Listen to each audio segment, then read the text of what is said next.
Hola a todos, bienvenidos a la serie de Botánica Aplicada a Bonsai, un curso donde vamos a ver cómo se aplica a la botánica, específicamente a los conceptos de bonsai. Todos los conocimientos y todo lo que se dice acá está basado en libros, así que esos libros están en la página y en la página del grupo Corvaux Bonsai, libros y otros recursos. Si están desde el celular, ponen en la barra buscadora Corvaux. El grupo se llama Corvaux Bonsai, libros y otros recursos. Hacen clic en el grupo, bajan hasta donde dice, ahí bajamos, temas populares. Si no aparece ahí, pongan en ver todo y hacen clic en bibliografía botánica. Ahí está todo el material sobre lo cual se basa este curso. Y si no lo ven desde el celular, lo pueden hacer desde la compu. También lo mismo en la barra buscadora, buscan Corvaux Bonsai, libros y otros recursos, y al costadito van a ver que dice temas populares, y ahí está la etiqueta que dice bibliografía botánica, y está todos los libros, los recursos, todo lo que ustedes quieran profundizar un poco más de lo que se dice acá, lo tienen ahí, lo leen y listo. Vamos a empezar con el video. Esperamos un ratito más a que se conecte algo más de gente. Y bueno, empezamos en un rato. Tomen apuntes.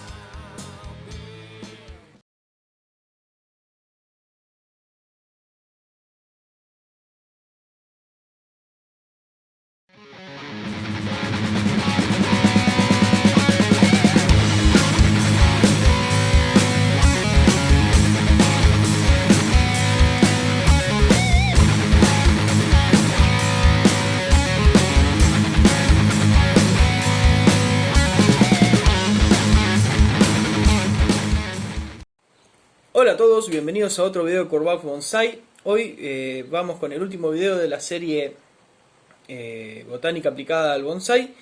Hoy vamos a hablar de la formación y el desarrollo de las plantas. Las plantas, para entenderlas, son estructuras axiales, o sea, se organizan alrededor de un eje. Y polares, que significa que ambos extremos de este eje son diferentes. Normalmente las plantas poseen muchos ejes, ¿sí? El eje mayor, que está orientado generalmente perpendicular al suelo, de las cuales se desprenden muchos otros ejes que serían las ramas aéreas o las ramificaciones de las raíces. Bien, después de la concepción, por decirlo de alguna manera, de la fertilización de un cigoto, digamos, de las células embrionales, de la semilla, ¿no es cierto?, la célula seminal, la célula que surge de esta fecundación entre los gametos masculinos y femeninos en la flor, sufre una fase inicial de elongación que lleva a la formación de un proembrión lineal, o sea, es una línea con dos células. Una célula pequeña que va a generar el embrión de la planta, y una célula grande que va a formar las envolturas del embrión y que lo van a proteger y nutrir. Estamos hasta ahí, hay figuritas para explicar. De la célula pequeña, que se llama apical, sufre una serie de divisiones que sucesivamente van a generar la aparición de los meristemas, tanto del tallo como de la raíz, y que se encuentran en extremos opuestos. La diferenciación del meristema apical del tallo marca también los procesos de generación de órganos del embrión, cuyos primeros órganos que forman son los cotiledones. Mientras tanto, en el polo opuesto, donde se genera la raíz, ya se genera una pequeña caliptra, que es esta cofia que envuelve la punta de las raíces. ¿Sí? Estos meristemas apicales del tallo y de la raíz forman lo que es el cuerpo primario de las plantas. Los órganos vegetativos principales del cuerpo primario, o sea, el tallo, la raíz y las hojas, están formados por los tres tejidos que hablamos anteriormente, que se encargan del desarrollo del embrión, ¿no es cierto? La dermis, los tejidos vasculares y los fundamentales. El sistema dérmico es la capa protectora que cubre todo el cuerpo primario de la planta. El sistema vascular es el que contiene los dos tipos de fluidos, el xilema y el floema. Y el sistema fundamental es el que organiza las funciones de la planta, fotosíntesis, almacenamiento, etcétera, todo lo que hablamos anteriormente, ¿sí? Y bueno, luego dentro del cuerpo de la planta estos tejidos van distribuyéndose en patrones característicos, pero de modo muy básico se puede decir que en realidad son tejidos vasculares que están embebidos en los tejidos fundamentales, cubiertos por los tejidos dérmicos, ¿sí?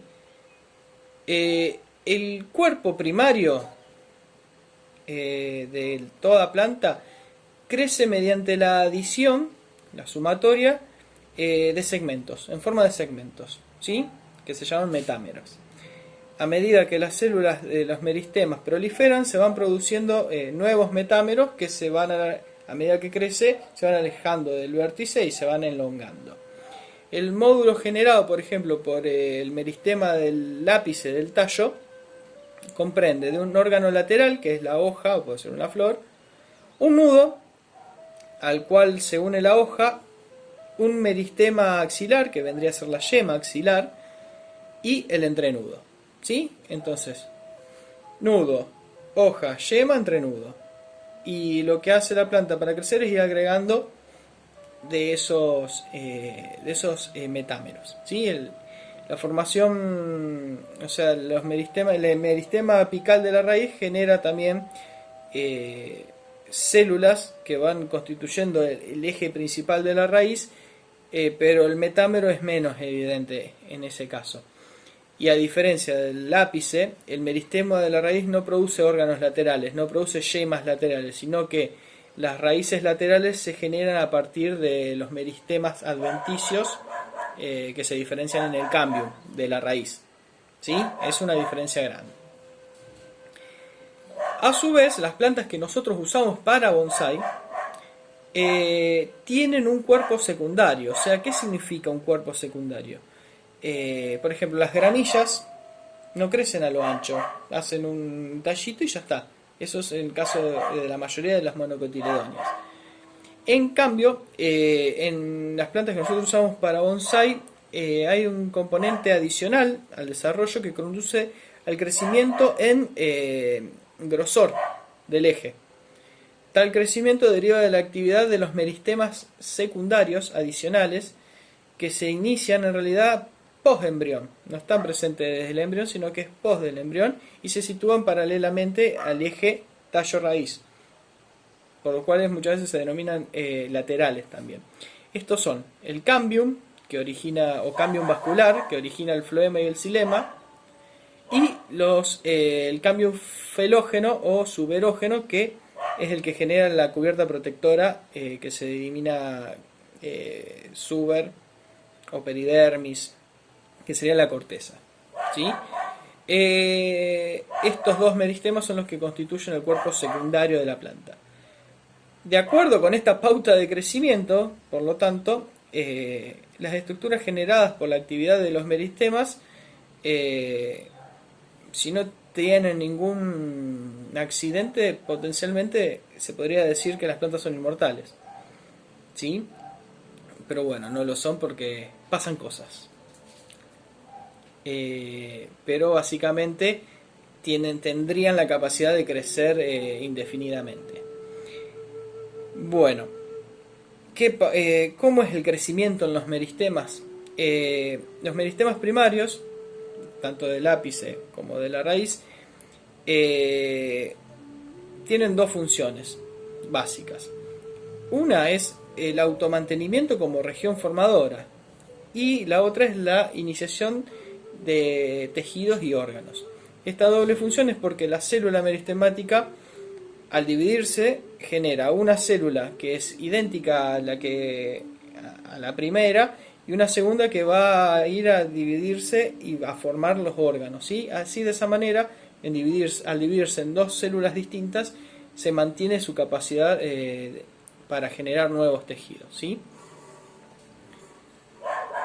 Bien, el meristema, eso es a nivel el meristema de la raíz, pese a llamarse apical, no está en la porción terminal, sino que está cubierto por la calitra, ¿sí? Que es una estructura que protege de los daños mecánicos a estas células, ¿sí? La extensión del meristema radical es difícil de precisar, ¿sí? Y bueno, hasta acá creo que estamos. La luz, nunca hablamos de la luz todavía, puede afectar el crecimiento y el desarrollo de las plantas como fuente de energía, mediante la fotosíntesis, como fuente de calor y como fuente de información incluso. Porque la cantidad de luz que incide sobre las hojas, su composición espectral, o sea, si es luz, dependiendo qué tipo de luz, la dirección en que incide y la duración diaria, le aporta información a la planta sobre las condiciones que hay en el ambiente y le da la pauta como para hacer diferentes cuestiones que tienen que ver con el desarrollo de flores, frutos, crecimiento o detención del mismo. Incluso hay muchas semillas que necesitan de luz para poder germinar. Existe un proceso que se llama de etiolación, que se produce cuando hay ausencia parcial o total de luz, y se caracteriza por el desarrollo de tallos largos y débiles, hojas pequeñas con entrenudos muy largos y un color pálido.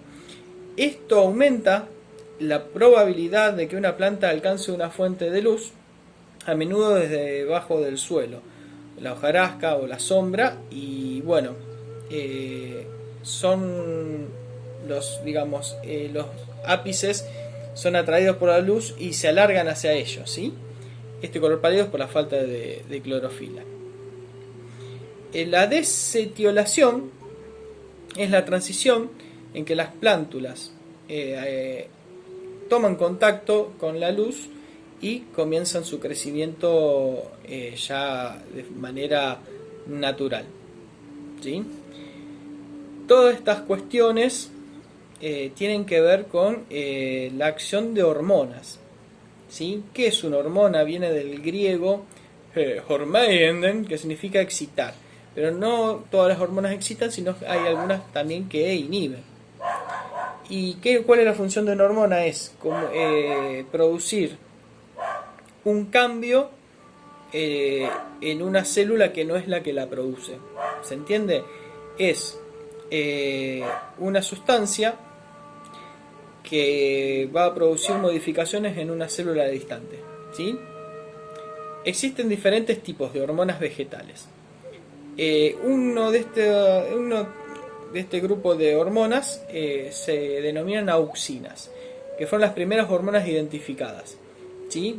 La más conocida es el ácido indol acético, y se usa incluso en las plantas para obtener diferentes efectos, ¿sí? Se encuentran en mayor proporción en las partes de las plantas donde se presentan procesos activos de división celular, por lo tanto serían los ápices, ¿sí? Y su acción se asocia con la elongación de los tallos, la formación de raíces adventicias, induce a la floración, a la diferenciación del cambio en tejido vascular y también en la predominancia del crecimiento apical, ¿sí?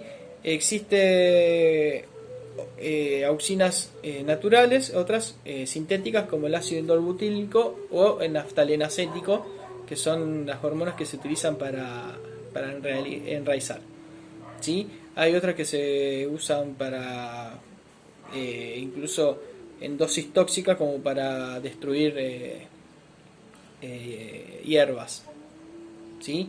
Hay otras que, por ejemplo, se utilizan para obtener frutos sin semillas, como algunos tomates, sandías, y bueno, también para estimular las raíces en los esquejes.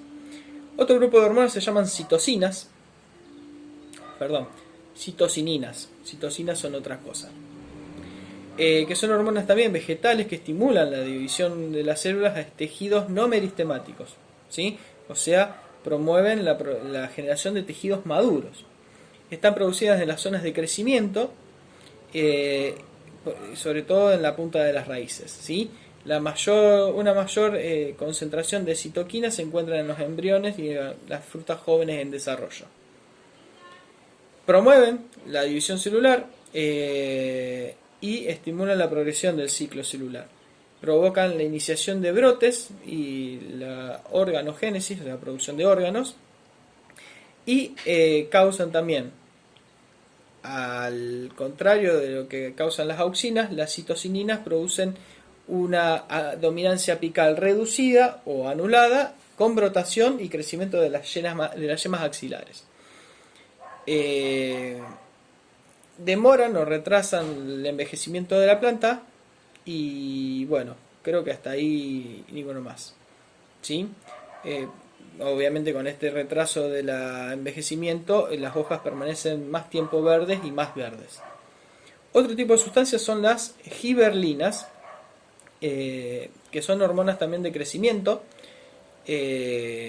Estas se descubrieron en los años 30 en Japón, es curioso.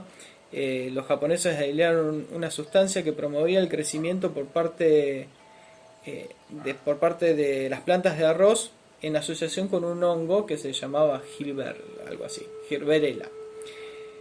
Este hongo, cuando era atacado por este arroz, cuando era atacado por el hongo, producía un crecimiento notable en altura, ¿sí?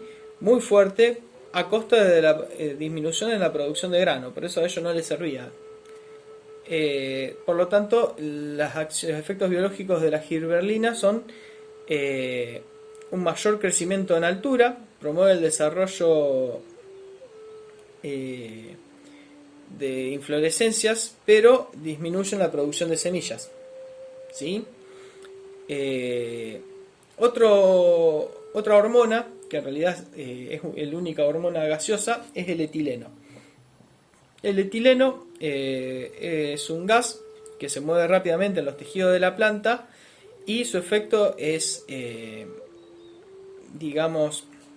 promueve la maduración de los frutos. Eso se ve incluso cuando uno pone una naranja madura y una naranja verde junto con una banana, las dos en bolsas diferentes. Es un experimento.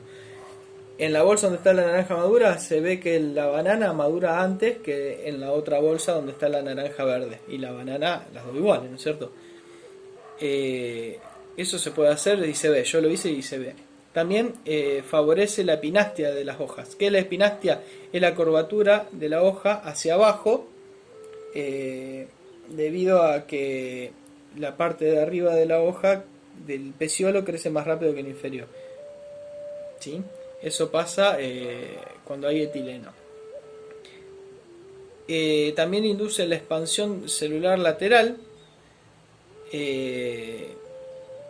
y pone fin a la dormancia de los brotes, o sea, activa los brotes. Inicia la generación de semillas, inhibe el crecimiento de la raíz y lleva a la formación de raíces adventicias.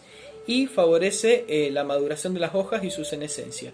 Es una hormona que tiene en cierta medida funciones antagónicas con las anteriores. Y también favorece la abscisión de hojas y frutos. ¿Qué es la abscisión? Es el desprendimiento de las hojas y de los frutos cuando ya están maduras o adultas, o ya digamos se seca una hoja porque tiene que secarse, es la que produce el desprendimiento. Y la última hormona que vamos a repasar es el ácido abscísico, que es un potente inhibidor del crecimiento natural de las plantas. ¿Sí? Controla también el cierre de los estomas, sobre todo cuando se produce sequía. Inhibe el desarrollo embrionario y de la semilla. Incluso se cree que la brotación de las semillas, la germinación de las semillas, es en respuesta a la disminución de la cantidad de este ácido dentro de la semilla. Por lo tanto, al inhibir, aumenta la tolerancia al estrés medioambiental e induce a la rusticidad y la supervivencia en condiciones ambientales adversas. ¿Sí? Bueno, vamos a terminar este video porque ya me fui a la mierda con el tiempo. Vamos a terminar esta serie de videos a este nivel y bueno, voy a ver, según la respuesta, si les copó, voy a seguir con la segunda temporada. La verdad que me sirvió un montón. Repasé un montón de cosas que incluso me había olvidado. Cualquier cosa me preguntan, me escriben, yo iré respondiendo a medida que vaya leyendo, con los conocimientos que tenga. Si no los tengo, los buscaré. Muchas gracias por seguirme. Nos vemos en otro video de Corbach Bonsai. Síganme en YouTube, Instagram, Facebook y nos vemos.